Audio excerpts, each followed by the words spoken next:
नमस्कार, हम शोभा रिंकी। देहाती लोकगीत एक विवाह गीत गाए जाता निसन। अच्छा लागी तो कमेंट, लाइक, सब्सक्राइब करेम लोग। ये कैसन लागला?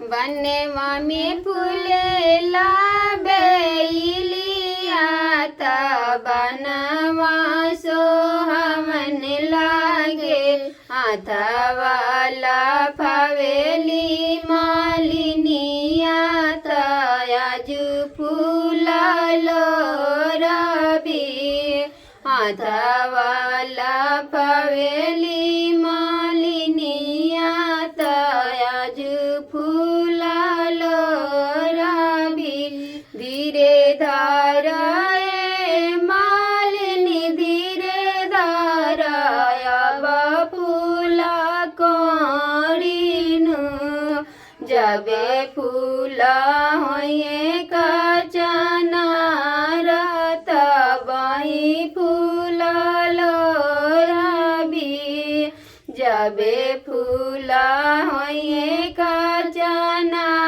रत बही फूललो रवि मरवा में बैठल बड़ी सीता बेटी मरवा सोहमन लागे हाथवाला फवे नीरमा दुल्हा आजु सुबवा बियाबी हाथवाला फवे नीरमा दुल्हा आजु सुबवा बियाबी धीरे धारिए प्रभु जी धीरे धारी अबही पापा के धीरे धारिए प्रभु जी धीरे धारी अबही पापा के जबे पापा